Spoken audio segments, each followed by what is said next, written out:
कुछ कहानियां सिर्फ सुनने के लिए नहीं होती, उन्हें महसूस करना पड़ता है अंदर तक। आज आप आ गए हैं उस जगह जहां राज बोलते नहीं, बस चुपके से जीने लगते हैं आपके अंदर। मेरे चैनल राज की बात में आपका स्वागत है।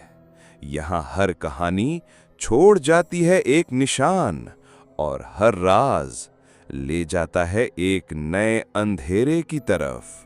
तो चलिए शुरू करते हैं आज का राज। मैं आयान हूं, मुंबई का एक छोटा फिल्म मेकर, पर जो मैंने देवगढ़ में देखा उसने मेरी जिंदगी बदल दी। ये कहानी एक डॉक्यूमेंट्री से शुरू हुई थी। पैरानॉर्मल या सुपरनैचुरल चीजों पे काम करते करते एक दिन मुझे पता चला एक छोटे से गांव के बारे में। देवगढ़ एक ऐसी जगह जहां 30 साल पहले एक अघोरी तंत्रिक को जिंदा जला दिया गया था। उस पे इल्जाम था कि वो बच्चों की बलि देता था। मौत से पहले उसने एक ही बात बोली थी, मैं लौटूंगा और हर एक की बलि लूंगा। मुझे लगा बस कहानी होगी, एक और कंटेंट पीस डॉक्यूमेंट्री के लिए।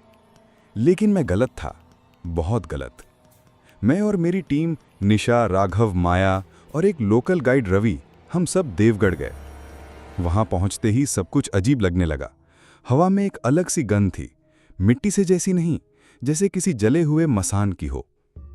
रवि ने हमें वार्निंग दी कि मंदिर के पास मत जाना शाम के बाद, वहां कोई और ही बसता है। लेकिन हमने नहीं सुना। हमने उसी जंगल के बीच वो पुराना मंदिर ढूंढ निकाला।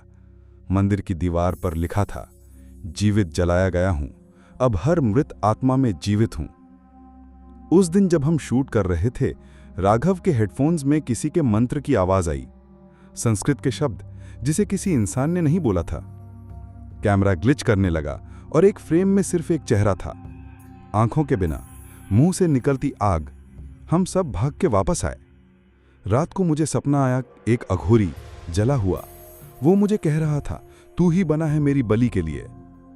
अगले दिन रवि गायब हो गया। जंगल में उसकी लाश मिली, उल्टा लटका हुआ पीपल के पेड़ से। उसके सीने पर खून से बना यंत्र था। माया ने कहा, पहली बलि हो चुकी है। उस दिन से सब कुछ बदल गया। कैमरा खुद से रिकॉर्ड करने लगता। निशा ने बिना हिले सुबह जंगल की तरफ चलना शुरू कर दिया। राघव, उसका तो कुछ पता ही नहीं चला। बस एक चीज समझ आई थी, तंत्र जाग गया है, अघोरी लौट रहा है, और उसके लिए मैं सिर्फ एक शिकार हूं। रवि की मौत ने सबको हिलाकर रख दिया था, और अब जंगल के उस मंदिर में कुछ तो जिंदा हो गया था। उस रात के बाद हमें नींद नहीं आई। माया चुप थी। उसके हाथों में रवि का खून लगा हुआ था, और उसकी डायरी में लिखे शब्दों का मतलब अब समझ आने लगा था। पहली बलि पूरी हो गई है, अब तांत्रिक ज्यादा शक्तिशाली होगा। मैंने माया से पूछा, ये सब क्या है? उसने कहा, यह तंत्र है आयान, जिसे हमने छेड़ा है। वो हमसे सिर्फ बलि मांगेगा। अगली सुबह हम वापस उसी मंदिर गए। मंदिर अब और ज्यादा भयानक लग रहा था। दीवारों से काली सूत लटक रही थी, और जमीन पर रक्त चक्र बना हुआ था। उसके बीच में एक काला रुद्राक्ष माला थी, पूरी तरह जल चुकी थी। माया ने उस यंत्र को पहचाना। यह श्रापित यंत्र है, जिसमें तांत्रिक ने अपना प्राण बांध दिया था। उस वक्त मुझे लगा, यह सब बस एक दिमाग का खेल है। लेकिन फिर कैमरा खुद से ऑन हो गया। लेंस ने बिना किसी के छुए माया के चेहरे पर जूम करना शुरू किया। राघव चिल्लाया, कैमरा किसने चालू किया? किसी ने नहीं, कोई चीज थी जो देख रही थी। रात को राघव गायब हो गया। सुबह जंगल में उसका कैमरा मिला, और एक रिकॉर्डिंग थी। राघव ट्रांस में चल रहा था, और उसके सामने वही जरा हुआ अघोरी पूजा कर रहा था। राघव के हाथों में एक दिया था, लेकिन उसके हाथों में कब चला गया, ये उसे याद भी नहीं था। कैमरा जमीन पर गिरा, स्क्रीन ब्लैक हो गई। एक आवाज आई, दूसरी बलि तैयार है। इच्छुक ने मर्ग चुन लिया है। माया के हाथों में उस रात एक और निशान था, एक त्रिशूल का, रक्त से बना हुआ। उसने मुझसे कहा, आयान, तुम कुछ छुपा रहे हो। तुम पहले से सब जानते थे। मैं चुप रहा, लेकिन सच तो यह था, मैं डॉक्यूमेंट्री बनाने नहीं गया था, मैं तंत्र जागने गया था। मेरा दादा भी एक तांत्रिक था और उसने अपने अंतिम समय में मुझे बताया था, जो श्रापित तंत्र को जगाता है वो अमर बन सकता है। मैं देवगढ़ गया था अघोरी को जगाने। 3 बलियों की जरूरत थी, एक अपराधी यानी कि रवि, एक इच्छुक यानी कि मैं खुद, और एक अज्ञानी, माया। हां, मुझे पता था सब कुछ। माया ने मुझे थप्पड़ मारा। तुमने सबको एक श्रापित तंत्र के लिए कुर्बान कर दिया। मैं बस एक शब्द बोला, मोक्षा। रात को हम मंदिर ले जाए गए। माया बेहोश थी, राघव जिंदा नहीं था लेकिन चल रहा था, और मैं पूजा की आरती तैयार कर रहा था।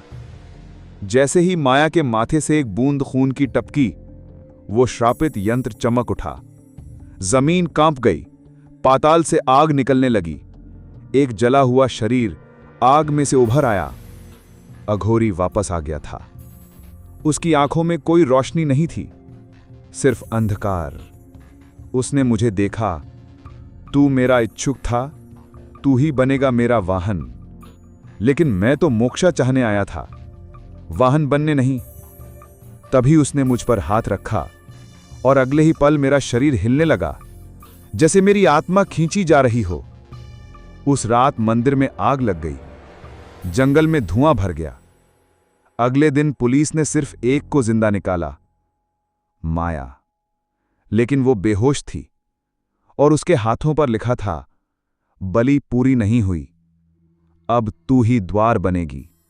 मैं माया हूं, देवगढ़ से बच के निकली थी, लेकिन जो मेरे अंदर रह गया है वो हर वक्त मुझे जला रहा है। पुलिस ने मुझे एक जंगल के कोने से उठाया था।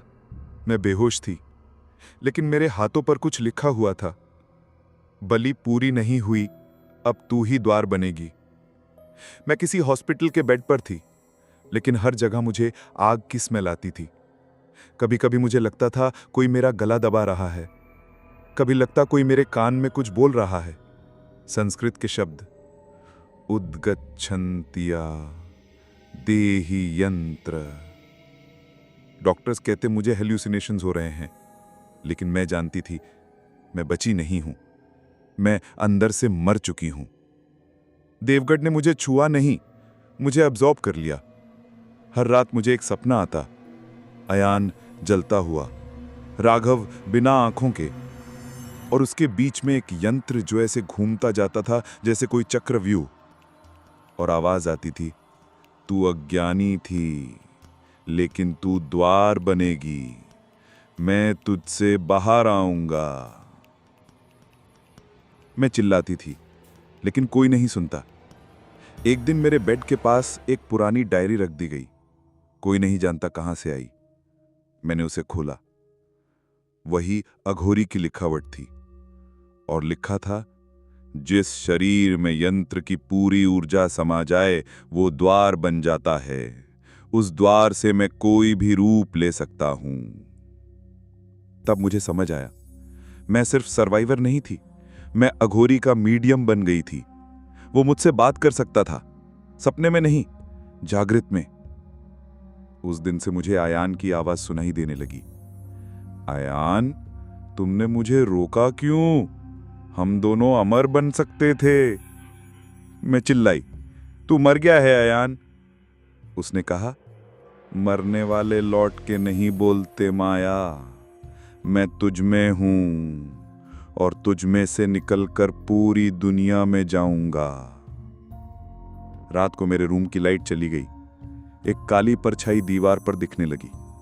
उसने हाथ बढ़ाया और कहा, मोक्ष चाहिए तो बलि दे, तीसरी बलि अब भी बाकी है। तब मुझे समझ आया, अघोरी की आत्मा को फुल ऊर्जा तब मिलेगी जब तीसरी बलि होगी, और अगर मैं खुद को बलि चढ़ा दूं तो श्रापित तंत्र समाप्त हो सकता है। लेकिन क्या मैं खुद को बलि दे सकती हूं? क्या मैं इस तंत्र को अपने साथ ले जा सकती हूं? मैंने डिसाइड किया, मुझे वापस देवगढ़ जाना होगा। मैं हॉस्पिटल से भाग गई। हाथ में डायरी थी और दिल में सिर्फ एक सवाल, क्या मैं द्वार हूं या मुक्ति का मार्ग? देवगढ़ पहुंचते ही हवा फिर से वैसी ही लगने लगी, जैसे मिट्टी में कोई जिंदा जल रहा हो। मंदिर तक जाने के लिए मुझे जंगल के रास्ते से गुजरना था। रात थी, पेड़ हिल नहीं रहे थे, लेकिन उनकी परछाइयां हिल रही थीं, और हर कदम पर एक ही आवाज, अहम भैरव माया द्वार। मंदिर अब भी वैसे ही था, पर अंदर एक नई लकीर थी, रक्त से बनी एक रेखा जो सीधा यंत्र तक जा रही थी। मैं उस यंत्र के सामने बैठी, आंखें बंद की और बोला, अगर तुझ में तू बसता है तो आ, आज मैं बलि हूं। तभी हवा तेज चलने लगी, मंदिर की दीवारें कांप गईं और मैं बेहोश हो गई। जब होश आया तो मैं उसी यंत्र के बीच में थी। मेरा शरीर हल्का लग रहा था, जैसे अंदर कुछ था ही नहीं, लेकिन यंत्र पर एक छोटी सी दरार थी। मैं रोई, चिल्लाई, मैंने बलि दे चुकी हूं, क्यों नहीं खत्म हो रहा यह तंत्र? और एक आवाज आई, बलि पूरी तब होती है जब स्वार्थ नहीं होता, और तू अब भी जिंदा रहना चाहती है। मंदिर से बाहर आती हूं। जंगल अब खामोश है, लेकिन हर पेड़ की छाल में एक अघोरी छुपा है। मैं आज भी जिंदा हूं, पर हर सपने में, हर सांस में वही यंत्र घूमता है, वही अघोरी बोलता है। शायद मैं जिंदा हूं, या शायद मैं एक द्वार बन चुकी हूं, और तीसरी बलि अब भी बाकी है। कुछ दिन पहले मैं इंसान थी, आज मैं एक जरिया हूं जिसके रास्ते मौत दुनिया तक पहुंच रही है। देवगढ़ से लौटने के बाद मुझे लगता था सब खत्म हो गया है, पर तभी शुरू हुआ आत्माओं का खेल। मैं माया हूं या थी, अब मैं एक शरीर हूं जिसमें कोई और बसता है। हर रात मुझे आवाजें सुनाई देती हैं, हर आईना मेरे चेहरे पे किसी और का चेहरा दिखाता है। कभी कभी जब मैं छोटी बच्चियों को देखती हूं, उनकी मांग में रक्त भर जाता है, उनकी आंखें पलक झपकते ही खाली हो जाती हैं। मुझे समझ आ चुका था, मैं जिंदा हूं, लेकिन मैं अपने शरीर की मालिक नहीं। अघोरी मेरे अंदर है। एक दिन मैं एक लोकल मंदिर गई और बिना समझे मैंने पूजा के थाल में अपना खून गिरा दिया। वहां एक बच्चा था, वो मुझसे कह रहा था, दीदी आपके पीछे कौन है? मैंने पीछे देखा, कोई नहीं था, लेकिन बच्चा भाग गया चिल्लाते हुए, आपकी आंखें जल रही थीं। अगले ही दिन उस बच्चे की मौत हो गई। पुलिस ने कहा हार्ट फेलियर, लेकिन मैं जानती थी उसकी बलि ले ली गई थी। मैं हर दिन किसी और की मौत का सबब बन रही थी, और अघोरी हर दिन मेरे अंदर से ज्यादा बाहर निकल रहा था। एक रात मुझे सपना आया, मैं देवगढ़ के मंदिर के सामने खड़ी थी, और हर वो लोग जिन्होंने मुझे या अयान को छुआ था, लाश बनकर मेरे चरणों में पड़े थे। अयान, राघव, रवि सब मुस्कुराते थे और बोलते थे, बलिया कभी वेस्ट नहीं जाती माया, उनसे द्वार खुलते हैं। तभी मुझे एक और बात समझ आई, मुझे छूने वाला हर इंसान अघोरी का शिकार बन जाता है। मैं एक कैरियर बन चुकी थी, एक मूविंग यंत्र। अघोरी अब सिर्फ देवगढ़ तक सीमित नहीं था। मैं जहां जाती थी वो मेरे साथ जाता था। हर गली, हर बस्ती, जहां भी मैं कदम रखती, किसी ना किसी की मौत हो जाती। टीवी पे एक खबर चल रही थी, एक और अनजानी मौत। लोग कहते हैं उस औरत ने बच्चे को छुआ था और बच्चा नेक्स्ट मॉर्निंग डेड पाया गया। मैं टीवी बंद करती हूं, पर स्क्रीन पे लिखा आता है, तू ही मर्ग है, तू ही द्वार है। मुझे दिखने लगा हर रिफ्लेक्शन में एक जला हुआ अघोरी, हर शैडो में एक त्रिशूल। मैं सबसे दूर भागने लगी, लेकिन अब मुझे लगता है मैं जहां भी जाऊंगी वो मेरे अंदर से निकलकर वहीं बस्ती बना लेगा। एक फाइनल नोट डायरी में लिखती हूं, मैं माया, अगर ये लिख रही हूं तो इसका मतलब है मैं अब भी इंसान हूं। लेकिन अगर ये डायरी कभी किसी और के हाथ लगी तो समझ लेना, आत्मा अब सिर्फ एक शरीर में नहीं है। आत्मा बिखरी है, तुम्हारे आसपास भी हो सकती है। शायद तुम खुद भी एक द्वार हो। मैं माया हूं और आज मैं या तो इस तंत्र को समाप्त करूंगी या पूरी दुनिया को इसमें गिरफ्तार होने दूंगी। हर जगह मौत है, हर शहर में कुछ न कुछ अजीब हो रहा है। लोग बिना वजह मर रहे हैं, बच्चे सपने में चिल्ला के उठ रहे हैं और मेरे अंदर की आवाज रोज तेज होती जा रही है। तू द्वार है, तू मुक्त हो सकती है, सिर्फ एक अंतिम बलि चाहिए। पर इस बार वो बलि मैं नहीं, किसी और की होनी चाहिए। मैं एक तांत्रिक लाइब्रेरी गई जहां रेयर मैन्यूस्क्रिप्ट्स मिलती थीं। वहां मुझे एक ग्रंथ मिला, विशुद्धा तंत्र, मोक्ष मार्ग एवं बलि विधि। उसमें लिखा था, जिस शरीर में अघोरी की आत्मा स्थापित हो उससे समाप्त करने का एक ही मार्ग है, आत्मा ट्रांसफर या पूर्ण बलि। मतलब या तो मैं किसी और में इस आत्मा को ट्रांसफर कर दूं या अपने साथ उसे भी ले जाऊं। लेकिन इस अघोरी ने मुझे अपना बनाया है, उसे भागना नहीं, सिर्फ एक शरीर चाहिए। और तब मुझे समझ आया, मैं मोक्ष नहीं चाहती थी, मैं बदला लेना चाहती थी। उन सब से जो आयान को अंधेरे रास्ते पर ले गए, उन सब से जो राघव की मौत के जिम्मेदार थे। मैं वापस देवगढ़ पहुंची।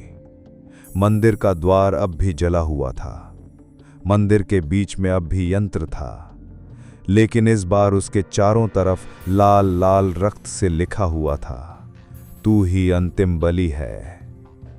मैं पूरे मंदिर में तेल छिड़कती हूं, आसपास का हर वस्तु जला देने के लिए। आंखों में आग थी, हाथ में दिया और गले में वो रुद्राक्ष जो मुझे राघव ने दिया था, ये तुझे बचाएगा। अघोरी की आवाज गूंजती है, तू इसे खत्म नहीं कर सकती माया, हर बलि मुझे मजबूत बनाती है। अब तू सिर्फ एक जरिया है, शरीर तेरे पास है पर नियंत्रण मेरा। मैं चिल्लाई, तो ले ले ये शरीर भी, लेकिन आज तू मेरे साथ ही खत्म होगा। और दिया मंदिर के बीच में फेंक दिया। आग लग गई, पूरा मंदिर जलने लगा, हर तरफ धुआं, हर तरफ मंत्र की उल्टी आवाजें। तभी मुझे दिखा एक मानव आकार जलती आग के बीच से निकलता हुआ, वही अघोरी जिसका शरीर जल चुका था लेकिन आंखों में बिजली थी। तू मुझे जला नहीं सकती माया, मैं तुझ में हूं, तू जलेगी मैं नहीं। और तभी मैं उसके सामने रुद्राक्ष निकाल के फेंक दिया। अघोरी की चीख निकल गई, उसका रूप हिलने लगा, उसका शरीर मंदिर के यंत्र के अंदर खींचने लगा। और मुझे लगा यही है मोक्ष का मार्ग। मैं यंत्र के बीच बैठ गई और बोला, अगर मैं द्वार हूं तो बंद हो जा, आज के बाद कोई और बलि नहीं चाहिए। आसमान बिजलियों से भर गया, मंदिर की दीवारें हिलने लगीं और सब कुछ अंधेरा हो गया।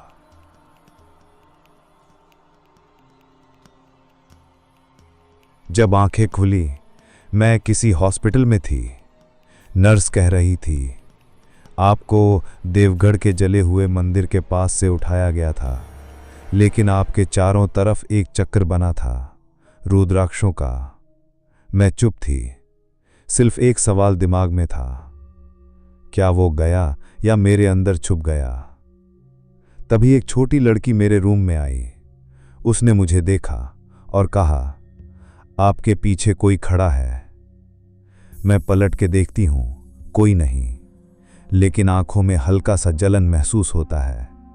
और फिर एक आवाज आती है, तू द्वार थी, तू द्वार रहेगी, क्योंकि श्रापित तंत्र कभी समाप्त नहीं होता, सिर्फ शरीर बदलते हैं। जब कोई श्राप शब्द बनकर निकलता है तो दुनिया उसे कहानी कहती है, लेकिन कुछ कहानियां जिंदा होती हैं। ये थी एक ऐसी ही कहानी, लेकिन याद रखना, जो आपने सुना वो कहानी थी, जो आप महसूस कर रहे हो वो असलियत है। मिलते हैं जल्द ही एक नए सच के साथ। और अगर आप चाहते हैं कि ये राज कभी ना रुके, तो वीडियो को लाइक करें, शेयर करें और राज की बात को सब्सक्राइब करना ना भूलें। शायद अगला राज आपका हो।